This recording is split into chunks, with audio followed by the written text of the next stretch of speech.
Hello everyone. Let's study another biomolecule, that is the protein. As early said, proteins are the building blocks of the body. ठीक आहे.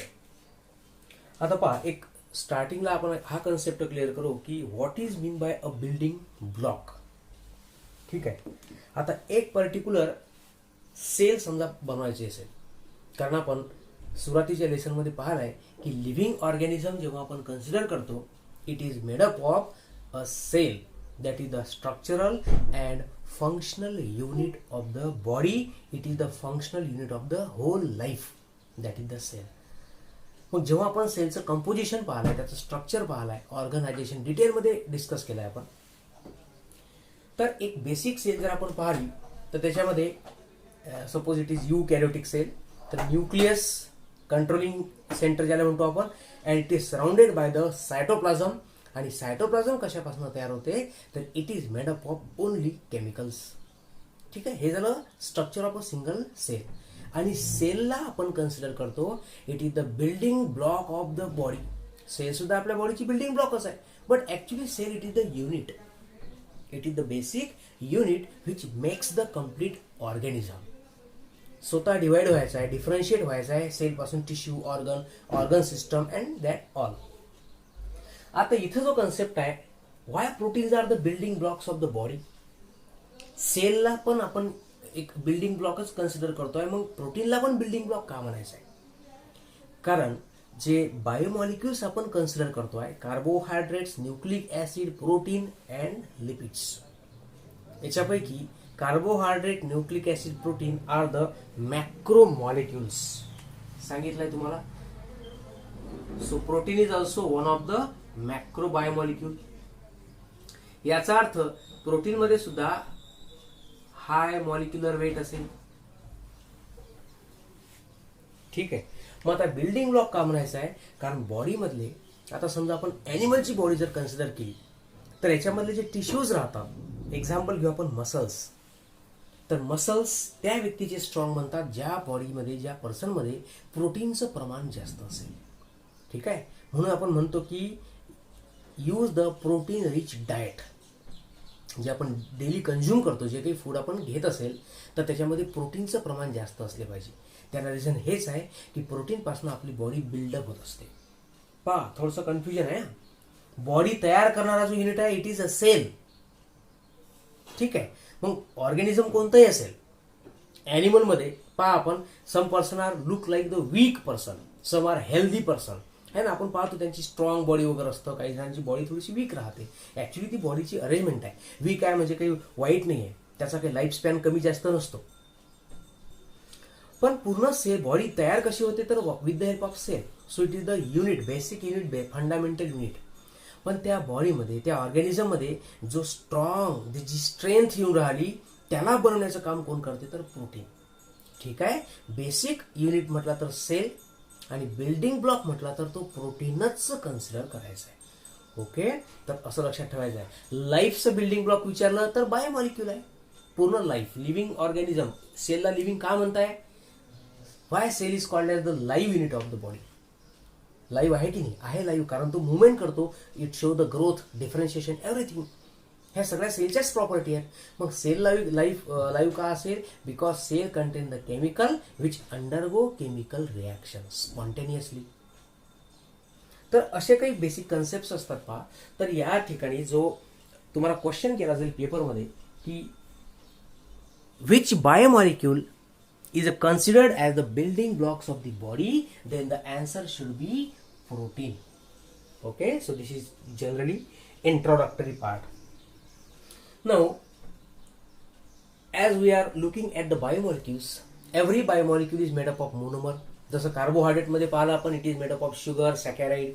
Nucleic acid मध्ये पाहिलंय, made up of न्यूक्लिओटाइड. तर तसं protein मध्ये सुद्धा काहीतरी एखादा मोनोमर असेल. So proteins are the polymers of amino acid. ठीक आहे. प्रोटीन कशापासून तयार होतात? Amino acid. याला मराठीमध्ये सुद्धा अमिनो आम्लच म्हणतात. ठीक आहे. तर अशा टाईपचं एक प्रोटीनचं इंट्रोडक्टरी पार्ट आहे. As compare to other biomolecule, proteins are the high molecular weight compound. जर एक प्रोटीन बनवायचं असेल तर त्याच्यामध्ये किती अमिनो ऍसिड्स असू शकतात? आता पहा, न्यूक्लिक ऍसिडमध्ये सुद्धा अमिनो ऍसिड शब्द आला होता जेव्हा आपण mRNA, rRNA, tRNA बघितला होता. ठीक आहे. A particular living cell contain 20 types of amino acids. ठीक आहे. आता त्याचे नाव वगैरे तुम्हाला येतीलच या लेसनमध्ये समोर. तर या 20 अमिनो ऍसिड हे झाले टाईप. पण जेव्हा एखादा प्रोटीन बनवायचा असतो तर त्याच्यामध्ये काही प्रोटीन असे आहेत ज्याच्यामध्ये 20 अमिनो ऍसिडचे टाईप यूज होतात. काही प्रोटीन असे राहतात ज्याच्यामध्ये या 20 पैकी होऊ शकते 5च अमिनो ऍसिड आहेत, but they are repeated several times. एक प्रोटीन कसं तयार होतो तर एका प्रोटीनमध्ये पहा, a single protein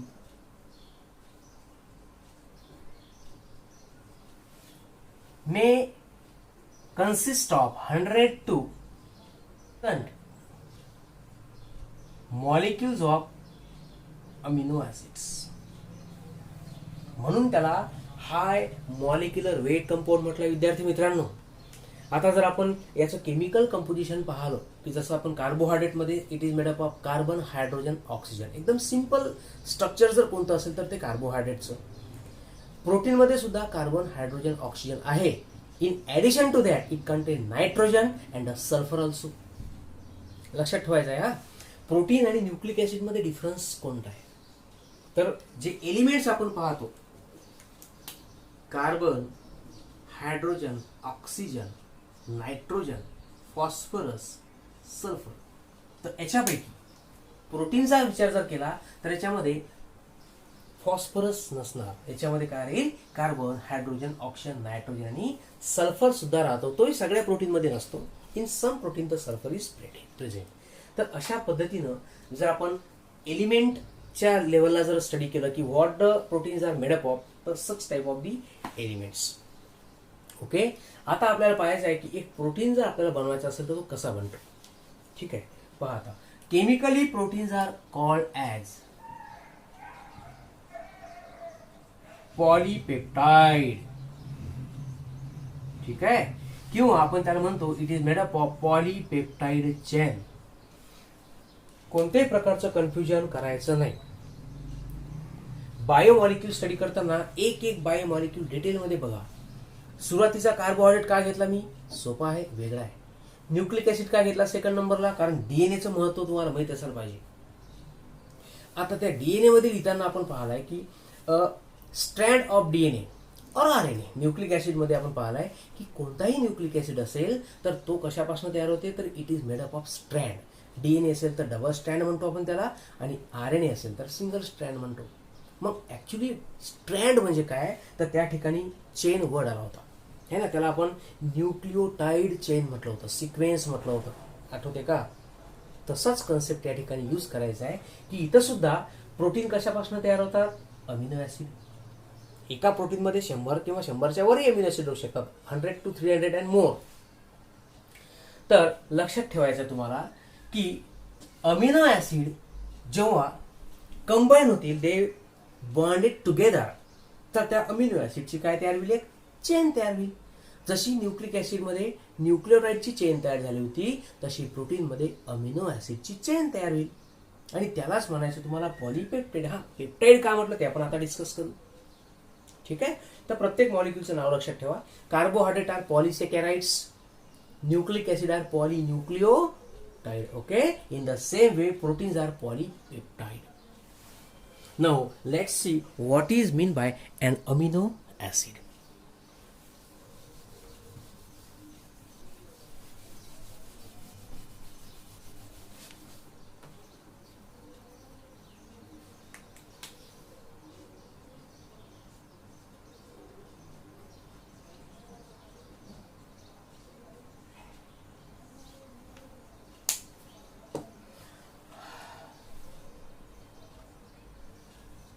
Proteins are made up of a unit called as amino acids. पहा आता अमिनो ऍसिडचं एक बेसिक जर तुम्हाला स्ट्रक्चर माहित करायचं असेल तर ते अशा पद्धतीचं असतं पहा.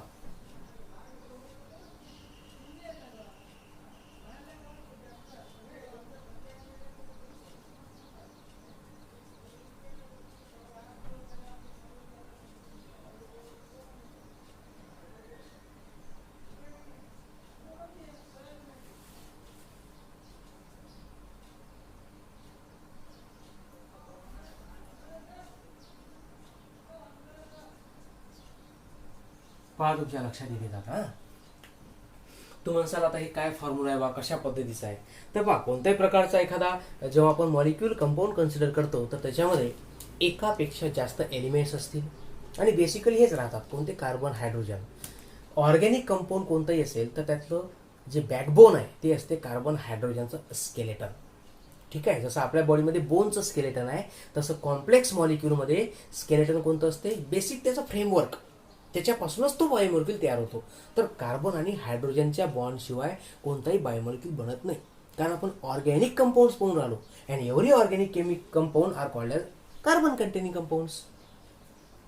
आता पहा याला तुम्ही सिंपल असं पण लक्षात ठेवू शकता तुम्ही, H2N CrH COOH असं पण लक्षात ठेवलं तरी चालेल. आता एक काय भानगड आहे पहा. तर पहा कोणतेही अमिनो ऍसिड जर असेल, एव्हरी अमिनो ऍसिड जे आपण एलिमेंट्स पाहिले त्याच्यापैकी सगळे आले दिसून आले तुम्हाला. कार्बन हायड्रोजन ऑक्सिजन नायट्रोजन आणि सल्फर. पण सल्फर हा काही प्रोटीन मध्येच असतो, कसा येईल तो आपण समोर बघूया. तर हे त्याची एक बेसिक रचना आहे पहा. It is the simple amino acid. Glycine नावाचा जो अमिनो ऍसिड आहे त्याचं स्ट्रक्चर आहे पहा एकदम सिम्पलेस्ट. काय असायला पाहिजे, प्रत्येक अमिनो ऍसिड मध्ये 2 फ्री ग्रुप असायला पाहिजे बा. जसं आपण न्यूक्लिक ऍसिड मध्ये बघितलं होतं आहे ना, 5' end 3' end C5 end C3 end. तर तसंच अमिनो ऍसिड मध्ये 2 फंक्शनल ग्रुप असतात पहा. अमिनो ऍसिड्स काय आहे तर दीज आर द मोनोमर्स. आपण अमिनो ऍसिड पाहून आलो. These are the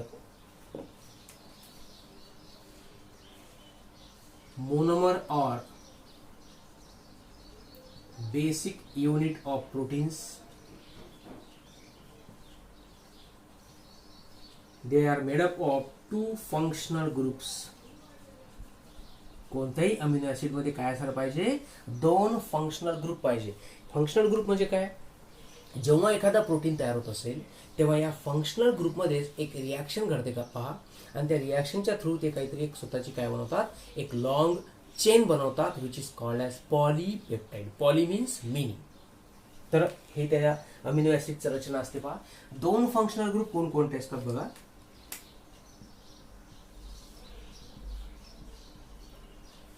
आता पहा as shown in this particular structure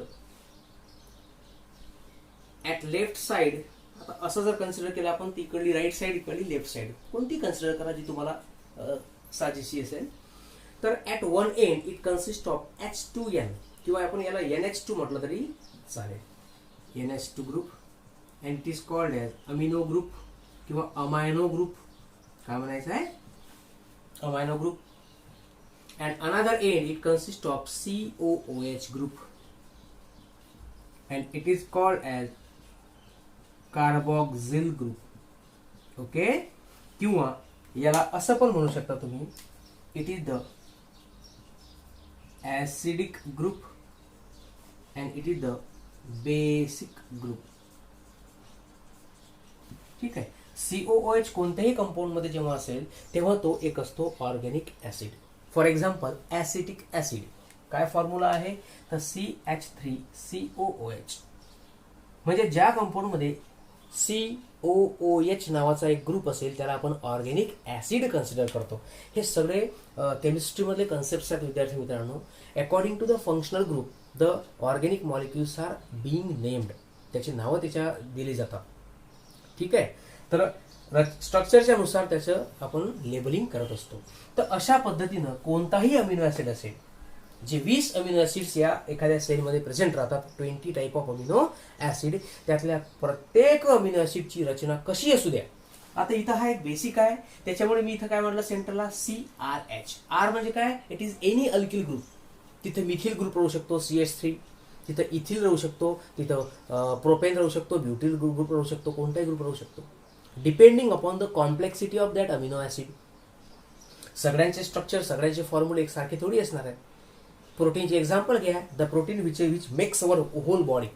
प्रत्येक प्रोटीनची रचना वेगळी आहे. केरॅटिन protein present in our skin and hairs, काहीतरी वेगळीच रचना आहे आपल्या केरॅटिन प्रोटीनची. या लेवलला जर आपण पाहिलं तर त्याच्यामध्ये सेकंडरी स्ट्रक्चर असतं. ठीक आहे, पाहा तुम्ही कर्ली हेअर्स असतात की नाही. तर ह्या अशा टाईपचे अरेंजमेंट आहे. प्रोटीनच्या वेगवेगळ्या शेपनुसार आपल्या बॉडीच्या वेगवेगळ्या प्रकारचे ऑर्गन आणि पार्ट्स बनतात विद्यार्थी मित्रांनो. That's why the protein are building blocks. Okay, असा कन्सेप्ट आपण काय करू, लक्षात घेऊया. So this is about amino acid. ठीक आहे, कन्सेप्ट क्लिअर झाला. प्रोटीन कशापासून तयार होतात, तर अमिनो ऍसिड हा झाला मोनोमर, हा झाला पॉलिमर. प्रोटीनला पॉलीपेप्टाइड का म्हणायचं आहे, तर ते तुमच्या आता लक्षात येईल. सगळ्यात पहिले आपण कन्सिडर करा अमिनो ऍसिड कसा बनतो. आता जर आपल्याला एक पॉलीपेप्टाइड बनवायची असेल, how to make a polypeptide chain.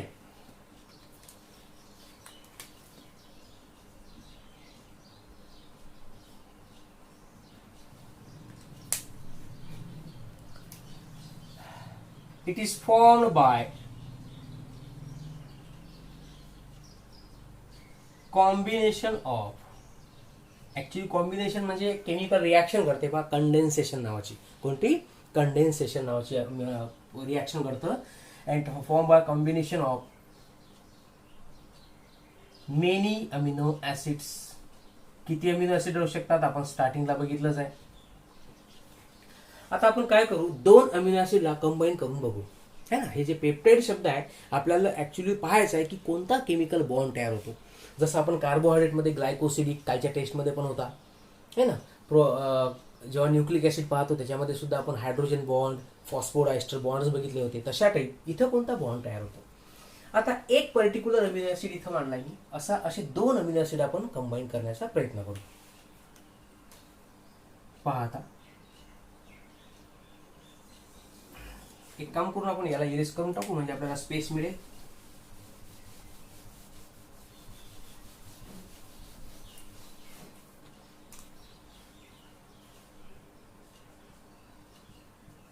NH2 किंवा आपण त्याला NHH असं रिप्रेझेंट करू शकतो.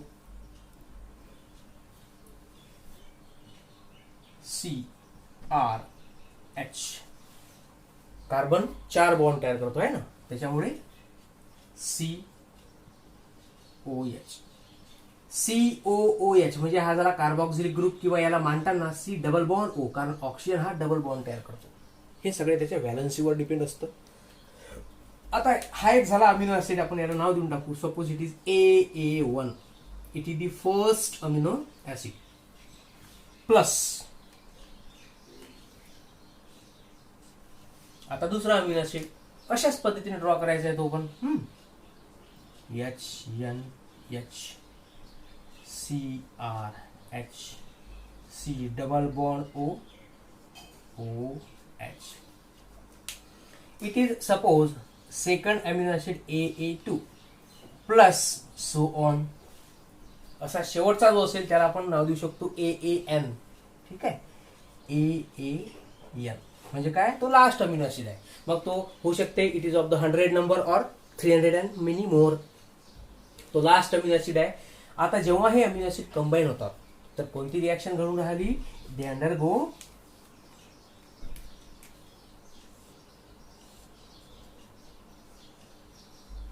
condensation reaction, and during this reaction there is a loss of water molecule. काय लॉस होऊन राहिलाय, वॉटर मॉलिक्यूल. आता लक्षात घ्यायचं आहे ही रिॲक्शन करताना काय होऊन राहिलं, we are going to combine 2 amino acid here. मग साहजिक आहे या 2 अमिनो ऍसिड मध्ये काही फंक्शनल ग्रुप आहेत. आपण बघितलंय 2 फंक्शनल ग्रुप असतात. एक असतो अमिनो ग्रुप NH2 आणि एक असतो COH ग्रुप, कार्बॉक्सिलिक ग्रुप. आपण इथं बघितलं होतं, याला नाव पण दिले होते. याला आपण कार्बॉक्सिल ग्रुप म्हटलं आणि याला आपण नाव दिलंय अमिनो ग्रुप. किंवा याला अशा पद्धतीने पण पुस्तकात नाव दिले आहेत पहा. It is called as C terminal. ठीक आहे, कार्बोक्सिलिक आहे म्हणून. आणि याला नाव द्यायचं तुम्हाला एन टर्मिनल. NH2 ग्रुप आहे ना, NH2 म्हणून त्याला एन टर्मिनल आणि इकडे सी टर्मिनल. तर या एड हे जे फंक्शनल ग्रुप आहेत ऍक्च्युली हे फ्री ग्रुप असतात आणि या फंक्शनल ग्रुपमध्येच काय घडते, रिॲक्शन घडते. आता बघूया. फर्स्ट अमिनो ऍसिड आहे त्याच्यामधला COOH group. Second amino acid आहे त्याच्यामधला NH2 ग्रुप आहे. या दोन फंक्शनल ग्रुपमध्ये रिॲक्शन घडू शकते. डायरेक्ट शेवटच्या ग्रुपमध्ये थोडीच रिॲक्शन घडणार आहे. आता या ठिकाणी पहा काय लॉस होऊन राहिलं, H2O. तर आपण काय करू, हा जो H2 ग्रुप आहे याला रिमूव्ह करून टाकू. Okay, we have remove the H2 group. आता काय शिल्लक राहते बघा आणि ते मांडा. H दिसून राहिलं तुम्हाला. आपण थोडस वर मांडू. HNH CRH C double bond O. ठीक आहे, HOHH म्हणजे H2O हा रिमूव्ह झाला. आता या कार्बनला डायरेक्टली काय अटॅच होईल, N. H C R H C double bond OOH. Okay, plus इथं परत अशाच टाईपचा एखादा अमिनो ऍसिड कंबाईन होईल. आता पहा, जेव्हा दोन अमिनो ऍसिड कंबाईन झाले तेव्हा मधात बॉन्ड कोणता तयार झाला, H2O रिमूव्ह झाल्यानंतर इथं तयार झालाय C डबल बॉन्ड ONH. दिसते का तुम्हाला, पहा या ठिकाणी येतात दिस वन. ओके, हा तर CONH याला तुम्ही असं सुद्धा मांडलं चालेल, CONH. तर हा जो बॉन्ड तयार झाला विद्यार्थी मित्रांनो याला म्हणतात पेप्टाइड बॉन्ड. काय म्हणायचं आहे, पेप्टाइड बॉन्ड. आणि म्हणूनच when two amino acids are combined they form single peptide. परत तिसरा अमिनो ऍसिड कंबाईन होईल, इथं पण पेप्टाइड बॉन्ड तयार होईल. एक पेप्टाइड, दोन पेप्टाइड, तीन पेप्टाइड, मेनी पेप्टाइड म्हणजेच polypeptide. Okay, hence proteins are called as polypeptides. म्हणजे तुमचे कन्सेप्ट कोणकोणते क्लिअर झाले पाहिजे. प्रोटीन म्हणजे काय, तर it is the macromolecule made up of amino acids. Amino acid म्हणजे काय, it is the basic unit which undergo condensation to form the protein किंवा पॉलीपेप्टाइड. पॉलीपेप्टाइड म्हणजे काय, it is the long chain of amino acid. कशी तयार होते, by losing the water molecule. कोणता bond तयार होतो, तर पेप्टाइड बॉन्ड तयार होतो. काय लॉस होते, वॉटर मॉलिक्यूल लॉस होते. ओके, तर अशा, आता हे तर बेसिक आहे विद्यार्थी मित्रांनो. इथे एक लॉंग चेन बनवली आपण, लिनियर. एक लिनियर चेन बनली म्हणजे तो ऍक्च्युली फंक्शनल प्रोटीन नाही आहे, लक्षात ठेवायचं आहे. जेव्हा जेव्हा एखादी एक लिनियर चेन बनेल कंटिन्युअस अमिनो ऍसिडची, it is not the functional protein. जेव्हा हा प्रोटीन स्वतःला फोल्ड करतो, जस्ट लाईक द DNA पाहिलं आपण है ना, त्याच्यामध्ये काय असते, डबल हेलिकल अरेंजमेंट असते. तर या ठिकाणी सुद्धा प्रोटीन, जेव्हा त्या प्रोटीनची कॉम्प्लेक्सिटी वाढत जाईल है ना, इथं आपण सिंपल अमिनो ऍसिड घेतला, याच्यामध्ये हा जो R ग्रुप आहे हा चेंज होत राहील अल्किल ग्रुप है ना. तर जसे जसे ऍडिशनल अमिनो ऍसिड याच्यामध्ये ऍड होतील वेगवेगळे, तेव्हा त्याच्यामध्ये वेगवेगळे स्ट्रक्चर्स येतात प्रोटीनमध्ये. आणि मल्टीफोल्डेड 3 डायमेन्शनल शेप जेव्हा त्या प्रोटीनला मिळेल तेव्हा तो प्रोटीन ऍक्च्युली आपल्या बॉडीतला फंक्शनल प्रोटीन असतो. हा एक स्पेशल तुम्हाला टॉपिकच आहे, structures of the protein. Primary structure, secondary, tertiary, quaternary वगैरे वगैरे ते आपण नंतर बघणार आहोत. सध्याच्या लेक्चरसाठी तुम्ही या गोष्टी लक्षात ठेवा की प्रोटीन्स आणि त्याच्यामध्ये असणारे पॉलीपेप्टाइड. ओके, आता आपण बघूया नंतरचा टॉपिक.